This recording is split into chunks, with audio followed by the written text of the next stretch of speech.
My true story, from Maine.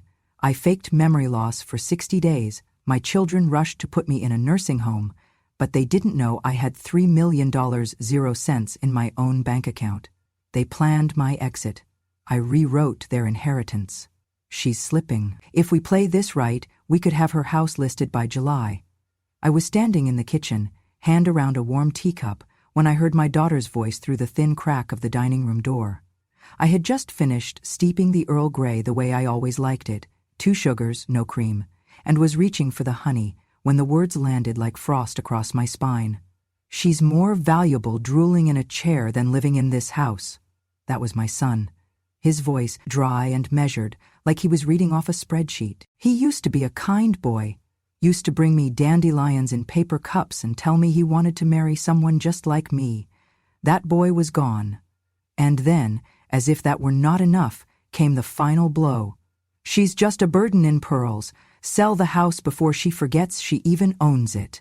I did not move. My hand did not shake. I stared down into my tea like it might offer some other version of reality. A version where I had not just overheard my own children plotting my removal like I was an old chair taking up space.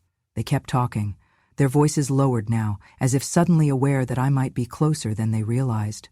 I turned slowly, set the teacup down in the sink, rinsed it under warm water, and dried it with the towel embroidered with my initials, J.A. or Jane Armitage.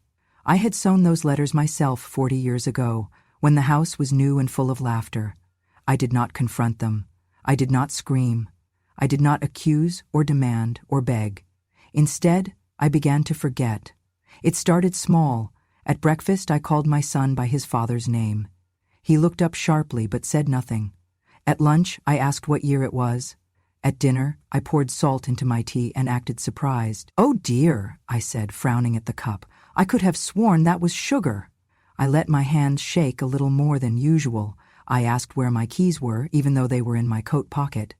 I told the same story about their childhood dog 3 times in one day. They noticed, and they started to document. I found a small notepad on the kitchen counter one evening, labeled Mom Incidents.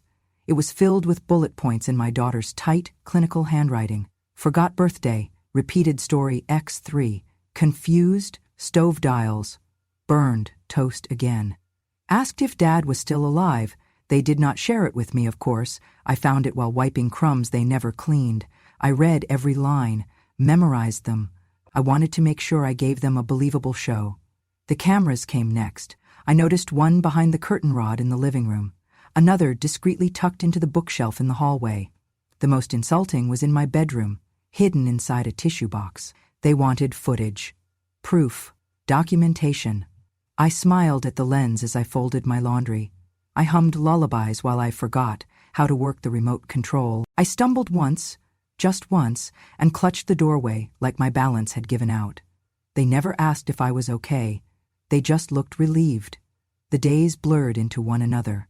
I sat quietly at meals. I let them speak over me.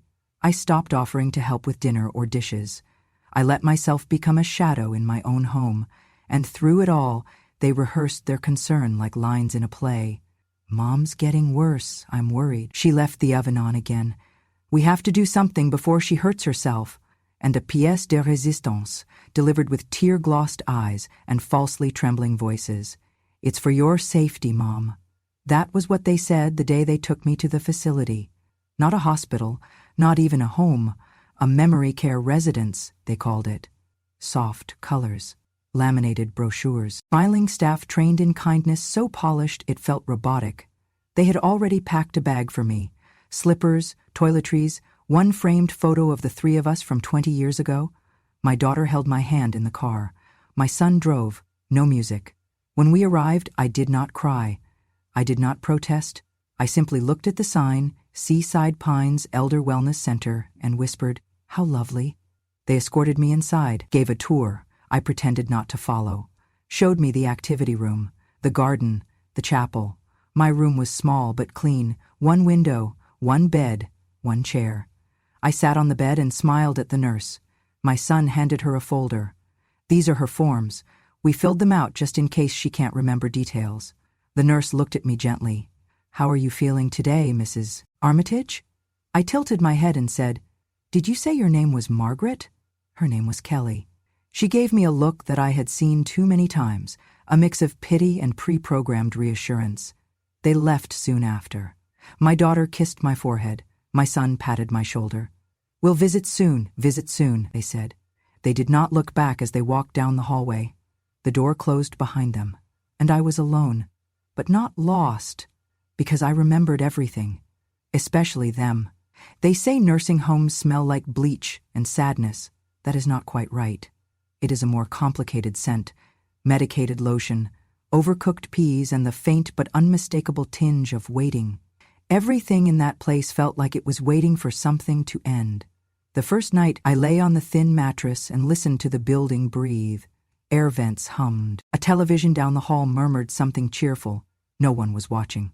And from somewhere near the east wing, someone moaned in their sleep, low and rhythmic, like a ghost trying to remember a song. I stared at the ceiling tiles and let my mind drift, not to dreams but to details. I counted the footsteps of the night nurse during her rounds. I memorized the timing of the automatic hallway lights. I learned the creak pattern of my own door, so I could open and close it without alerting staff. In the daytime I played the part. I asked what day it was, sometimes twice. I shuffled a little slower down the corridor. I forgot my lunch tray on Tuesdays, though I never skipped a meal in my life. The staff, young and sweet, would look at me with well-meaning eyes full of pity. "You are doing so well today, Jane," they would say. Or, "Let me help you with that, sweetheart." I always smiled. I always thanked them. I always let them think they were helping. But I was not confused. I was calculating. Every day I would sit in the activity room by the window and watch the birds. No one came to visit. I was not surprised. My children had already collected the only part of me they still considered useful, my absence. They needed me to be gone, and now I was. In their eyes, the job was done. I received one phone call, my daughter perfunctory.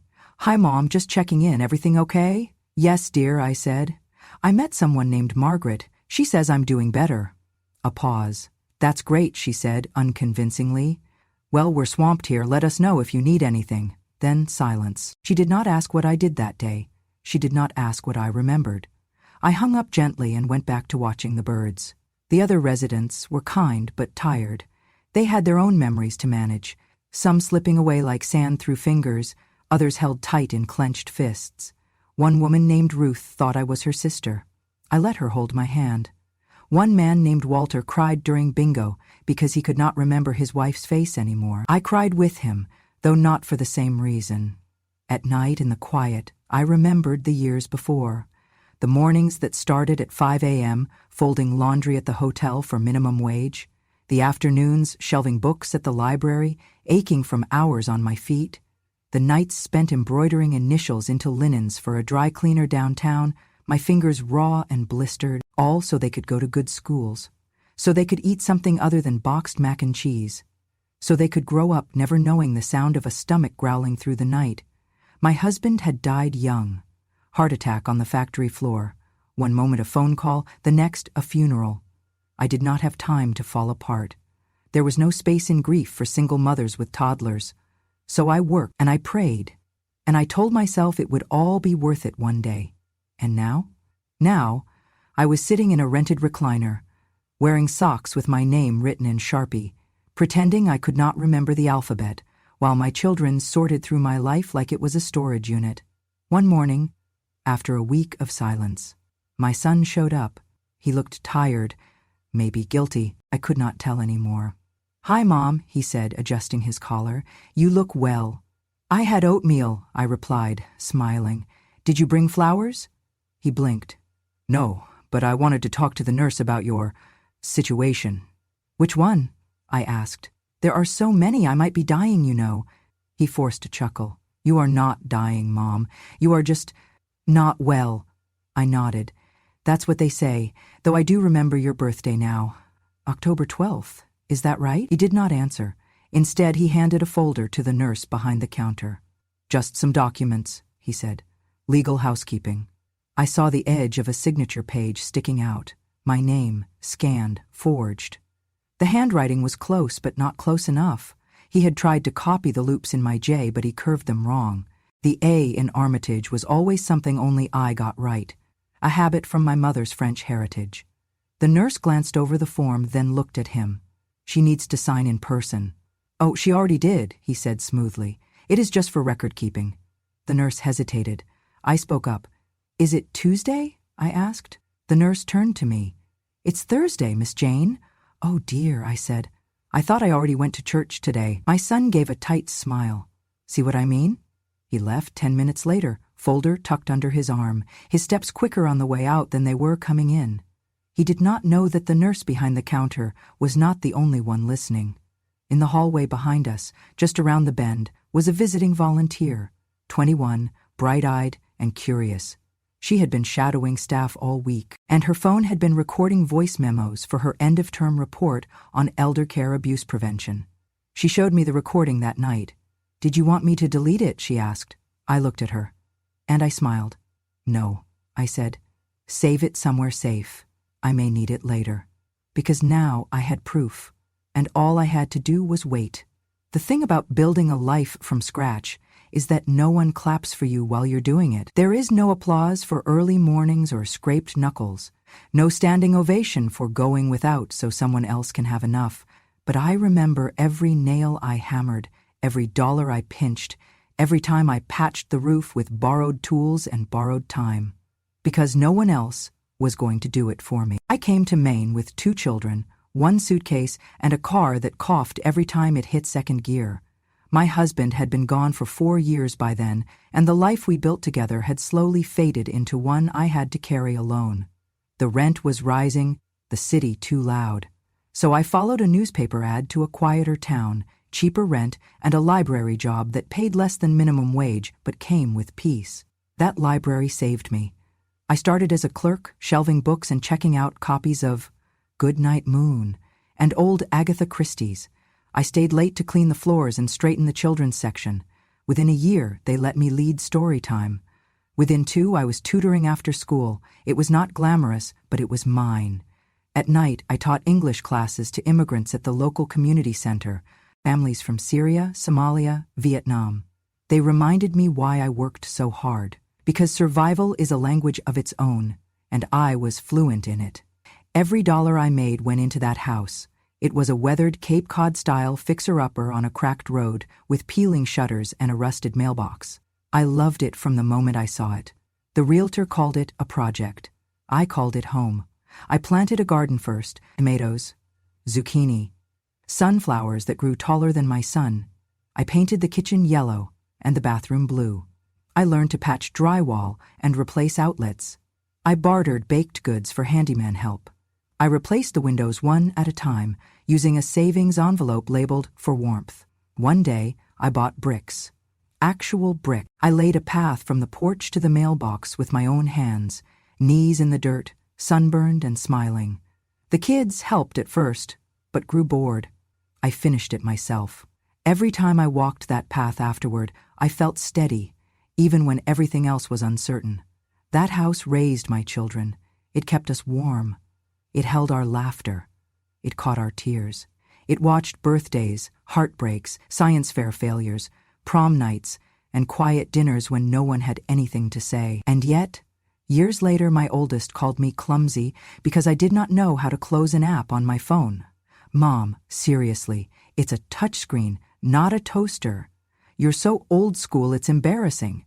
He said it with a laugh, but it stung anyway. I remember looking at the kitchen table where we used to eat ramen and pretend it was gourmet pasta. I remember how I used to leave the lights on so they would not be scared of the dark.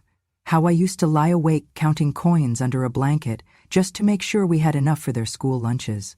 But now I was a joke, a relic, a woman who once moved mountains for them but could not keep up with a phone update. It only got worse from there. They stopped calling unless they needed something. They stopped visiting unless guilt drove them. And when they did come, it was all passive judgment masked as concern. Maybe we should get someone to mow the lawn. It's getting to be a lot for you. You still have that old wallpaper? Wow, vintage is really in. Have you ever thought of downsizing, Mom? Might be easier on everyone. They always smiled. They always made it sound helpful, but underneath the words was something sharp. Then came the worst of it. It had been about 5 weeks since I was sent to the facility. One of the aides, a sweet girl named Lena, came to me in a whisper. "Miss Jane, I wasn't supposed to say anything, but there's something you should see." She pulled up the video feed on her tablet, one of the cameras that had been installed in my home, supposedly for safety. But the system had auto-backdropped footage to the cloud, and Lena, doing IT support as a part-time job, had access through a clerical oversight. The audio was faint, but clear enough. My daughter-in-law, standing in the living room, arms folded, talking to my son. "She's not getting better," she said. "And frankly, if she dies in there, at least it'll look clean. No fingerprints on us." My son did not flinch. He did not yell. He did not disagree. He just nodded. "Then we need to move on the paperwork. If we're going to sell the house, we need the deed in our name legally." That was the moment something inside me burned. Not with rage, not with heartbreak, with clarity. They were not just planning for my decline, they were rooting for it. And suddenly, I knew exactly what to do. It had been almost 2 months since they put me in that place, enough time to collect their evidence, enough time to forget me, enough time for me to make a phone call. I waited until the hallway was quiet, mid-morning on a Tuesday. The staff were changing shifts, and the residents were occupied with their puzzles, naps, and soft, measured meals. I slipped into the small visitors' lounge, picked up the phone, and dialed from memory. It had been over 20 years, but I knew she would answer. "Marcy Thorne," came the voice on the other end, calm, clipped, precise. "Marcy," I said.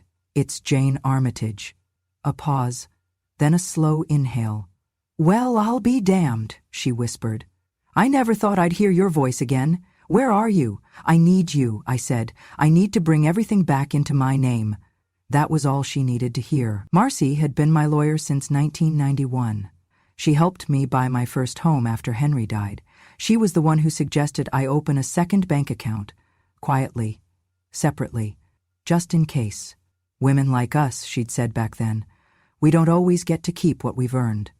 Best to keep a door locked only you have the key to." And I did. Every bonus, every tutoring check, every birthday card slipped with a 20. It all went into that account. Not a soul knew about it. Not my children, not my friends, just Marcy and me. And now? That account held $3,002,740.91. It was mine, and it would stay mine. Within 3 days, Marcy visited me at the care facility, posing as a niece, of course. She wore sunglasses and a trench coat like she was stepping out of a spy film, and I nearly burst out laughing. "You always were dramatic," I whispered. "Call it appropriate paranoia," she said, sliding into the chair across from me. I handed her everything, the memory card with the recorded footage, the details of the forged paperwork, the video clip of my daughter-in-law's cold suggestion. She did not blink. "Do you want to sue?" "Yes." "Civil or criminal?" "Both." She smiled. We spent the next week quietly filing. We transferred the funds into a trust. We rewrote my will. My children were removed. Every niece, nephew, cousin who never called, erased. In their place, Seaside Pines. And Nurse Alicia, the only person who ever called me Mrs. Jane instead of room 302. She brought me ginger tea when I had a cough. She tucked in my blanket without asking. She read aloud to a blind resident every Thursday, even when it wasn't her shift. She made me feel like a woman again, not a ghost in waiting. I named her as my health proxy. I left her the cottage in Maine. The rest, the millions, the investments, the future, would go into a foundation for elder justice, for women like me, left behind and locked away. And then we filed the final motion, formal complaint for unlawful elder confinement, financial misrepresentation, and attempted inheritance fraud. Marcy sent it directly to the probate court and the district attorney.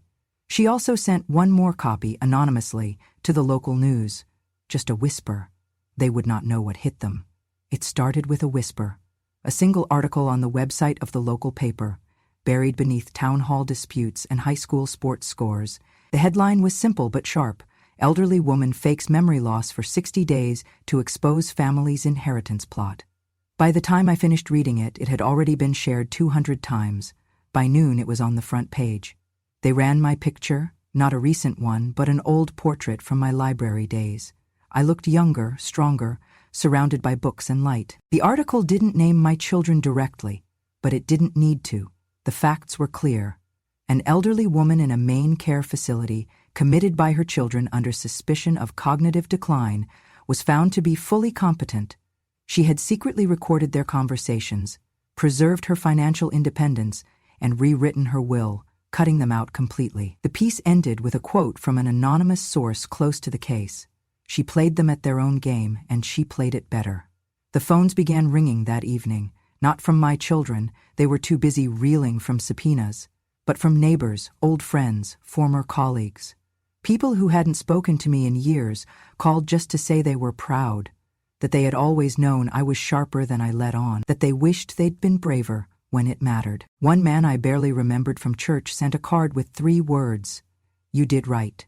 I received flowers from a woman I tutored in 1999, a letter from a college student studying elder abuse policy in Boston.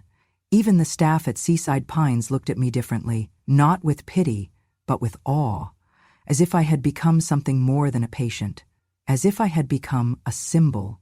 And I suppose, for a moment, I did. The story spread fast. National outlets picked it up under headlines like, "Maine grandmother outsmarts greedy heirs with secret $3.00 M account."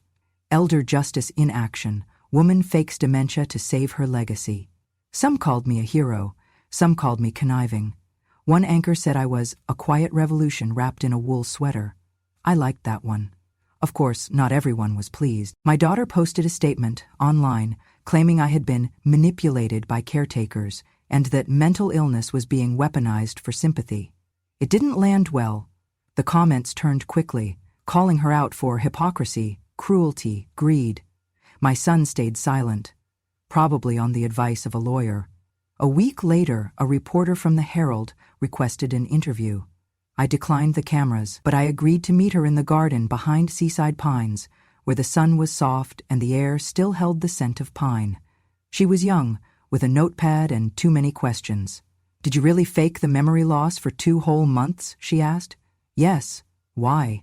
I looked at her over the rim of my teacup.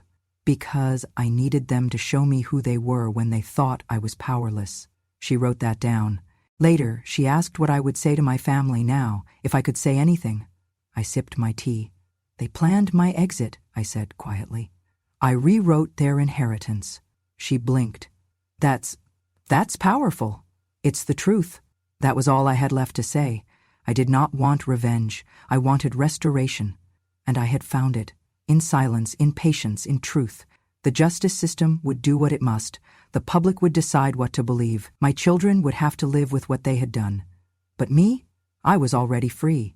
Free in the way only someone who has been discarded and still stood tall can be. Free in a way that no amount of money, not even $3 million, could buy. The fallout came faster than anyone expected. It began with a resignation. My daughter had been working at a private school, expensive, competitive, the kind that prides itself on community values and carefully curated newsletters, the same place she used to brag about over brunches I was never invited to. An anonymous tip had been sent to the school board, a link to the article. A note attached that read, "How can someone who tried to institutionalize her mother for profit be trusted to guide children?" By the end of the week, she was asked to resign. Quietly. With dignity, of course. No public statement. But the parents knew. They always do. The calls stopped. The social invitations dried up. Even her oldest friends started backing away. She posted a vague message on social media, something about lies and manipulation. No names, but the damage was done. She moved back to an apartment in town, smaller, colder, not far from where I used to live, years ago, when I could only afford a place with shared laundry and thin walls. Meanwhile, my son's world crumbled more violently. His wife left him. That made the news too, though it was the local gossip columns, not the major papers. Neighbors said they saw her packing up the car with their little boy one Saturday morning, tears on her cheeks, fury in her stride. She left a note, though I did not read it myself, but I heard what it said. "I cannot raise a child beside a man who tried to destroy his own mother. She filed for divorce within the month. He tried to call me once, then twice. I did not answer. I heard from Marcy that he showed up to her office, begged to speak with me, asked if I had been coerced, if I was angry, if I still loved him. Marcy told him the truth. I was not angry. I was done. He wept in her office, the kind of crying that comes not from grief, but from fear. Fear of losing not just money, but image, legacy, the narrative he had written for himself as a devoted son with a difficult mother. That story was over. The real one had taken its place. I returned home the next week. Not to the house they tried to steal, no, I sold that, quietly, donated a portion of the proceeds to Seaside Pines, and used the rest to buy a cottage by the sea. It is not large, but it is mine. There is a porch that catches the morning sun and wind chimes that sing at dusk. I have roses now, chickens too, and a dog named Button who follows me like a shadow. I do not miss the noise. I do not miss the lies. One day, a letter arrived in the mail, from my daughter. I did not open it. A week later, another, from my son, unopened. I placed them both in a small box labeled, "What Was." Then I wrote a letter of my own, short, polite, sealed in cream-colored envelopes. Inside each one, I included a printout from my private account, recently updated. At the bottom of the page, under the transaction history, was the balance, $3,006,442.18. Underlined in my own handwriting, not yours. I mailed one to each of them. They never wrote again. And that silence was the first honest thing they had given me in years, because I had learned the hard way. Some people only return when they think something is left to take, but I had already given them everything once, and I would not do it again. I moved into the cottage in early spring, just as the ice began to pull back from the shore and the gulls returned to circle above the gray Atlantic. It was smaller than the house I had once called home, but it was the right size for one woman and a second-hand dog with a crooked tail. The cottage sat near the end of a narrow dirt lane in a quiet part of coastal Maine, the kind of place where neighbors waved even if they did not know your name, and the post office still used a chalkboard to list community events. I planted tomatoes the second week I moved in, big beefsteaks and sweet cherries. The earth here was rich and dark, nothing like the stubborn clay I had fought back in the city. I named the dog Button. He had shown up on my porch one evening, ribs showing, fur matted, eyes full of questions. I made him a bed from an old quilt, fed him a little turkey, and by morning he had decided I was his person. We never discussed it. It just was. Each day began the same. I woke early, fed Button, put on my walking shoes, and strolled the short path down to the beach. The sea was always waiting, sometimes gray and stormy, sometimes blue and soft. Sometimes it gave me sea glass, sometimes it gave me silence. Either way, I took it. I waved to the lobstermen heading out at dawn, said hello to the woman who walked laps around the lighthouse, chatted with the old widower who always wore a Red Sox cap and carried a thermos of lukewarm coffee. They did not know who I used to be. They only knew me as Jane, the woman with the kind dog and the crooked smile, who bought rhubarb at the farmer's market and donated extra tomatoes to the food pantry. It was enough, more than enough. I fixed up the porch with hanging ferns, painted the front door robin's egg blue, installed wind chimes that tinkled like laughter on good days and sang like sorrow on rainy ones. In the evenings I read in the armchair by the window, sometimes fiction, sometimes memoirs, always something that reminded me what it meant to be fully, quietly alive. And once a year, I performed my ritual. Each December, I sat at the table with a hot cup of tea and my address book. 2 names were circled in red ink, my daughter's and my son's. I wrote out Christmas cards for them, simple white cards with gold trim. No photos, no messages, just 7 words, written in my hand. You thought I forgot. I remembered everything, especially you. I signed them with just one letter, J. I mailed them every year without fail. They never responded. I did not expect them to. Some truths do not need acknowledgement to hold their weight. The cards were not for them. They were for me. To remember that I had not lost my mind, to remember that I had not been erased, to remember that the woman they tried to bury beneath paperwork and gaslighted apologies had survived, thrived, grown tomatoes in peace. In the quiet, I made a life worth living. I cooked what I wanted. I danced in my kitchen when the mood struck. I wore soft sweaters and no makeup. I learned to bake sourdough and burn it half the time. I taught Button how to sit, how to fetch, how to nap in perfect contentment. And I never once felt lonely. Because loneliness is not the absence of people, it is the absence of self. And I had finally found mine again. There was no dramatic revenge, no courtroom finale with gasps from the gallery, just a steady unfolding of truth, a quiet reckoning, a gentle, firm hand drawing a line in the sand and saying no more silence when I should be heard, no more guilt for outliving my usefulness, no more pretending that betrayal is love.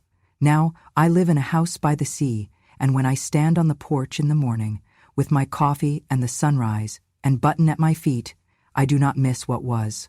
I honor it, I carry it, and I let it rest. Her name was Alicia. I do not think I will ever forget her face. Clear eyes, steady hands, and the way she said Mrs. Jane like it meant something more than a room number. In the weeks I spent behind locked doors and padded smiles, she was the only one who looked at me without pity, the only one who saw past the slippers and soft voice and knew something sharper still lived beneath my silence. She held my hand on the nights when sleep would not come. She sat with me through blood tests, memory games, and casual assessments, where they smiled at me like I was made of glass. She never once called me sweetie. She never once asked me to try harder to remember. When the truth came out, when the story exploded, and the letters poured in, she brought me tea and said nothing, just sat beside me, like the world had not cracked open and reassembled itself around me. When I rewrote my will, I named her as the beneficiary of the most important part of my legacy, not just the money, not just the land, the mission. I gave her everything, my savings, my cottage, my trust, all to open a new home, a place not just for the elderly, but for the forgotten, for women like me, women whose children stopped calling, women who were once strong and then punished for surviving too long. She called it the Armitage Home. I cried when I saw the plans, wide porches, real kitchens, bookshelves that lined the walls and no locked doors, each room with a name, not a number, each resident with a story, not a chart. Alicia said, "It will be a place where memory is honored, not feared." And I believed her, because when no one else was watching, she still cared, and you cannot fake that. I visit sometimes, not as a patient, as a guest. I read to the residents. I bake cookies that always burn just a little at the edges. I bring Button, who loves the attention more than I do, and sometimes I sit with the women who have been forgotten by their children and whisper to them, "You are not alone. You are not the only one." They nod. They know. In this quiet chapter of my life, I have found something deeper than revenge. I have found restoration. I do not need their apologies anymore. I do not need their names on envelopes or forced smiles at holidays. I do not need their recognition. I only needed one thing: to be remembered. Not as a burden, not as a checkbook, not as a problem to be solved, but as someone who lived, who loved, who knew exactly when to pretend to forget, just long enough to make them remember. So to those of you still listening, still wondering if your silence will ever be enough, if your dignity can ever survive betrayal, let me tell you, it can. And it does. Because the truth is not always loud. Sometimes it is just steady. Sometimes it is just patient. And sometimes the most powerful kind of revenge is simply this: to survive with grace, to forgive without letting them back in, to build a life so full, so free, so undeniably yours that they can never claim to have broken you. Revenge has no expiration date, but sometimes forgiveness for yourself is the warmest way to win. Thank you for walking with me through every silence, every betrayal, and every quiet victory. If this story reminded you of something buried in your own past, if you've ever been told to sit down, stay quiet, or disappear quietly into old age, know this: you are still here, and your story still matters. This is Grandma True Stories, where memory is power, silence is strategy, and justice takes its time. If you believe in stories that do not shout, but still leave you speechless, subscribe to this channel. Click the bell so you never miss a truth that refuses to stay buried, because revenge has no expiration date, and when a grandma speaks, the world finally listens. Subscribe now to Grandma True Stories. Your voice belongs here.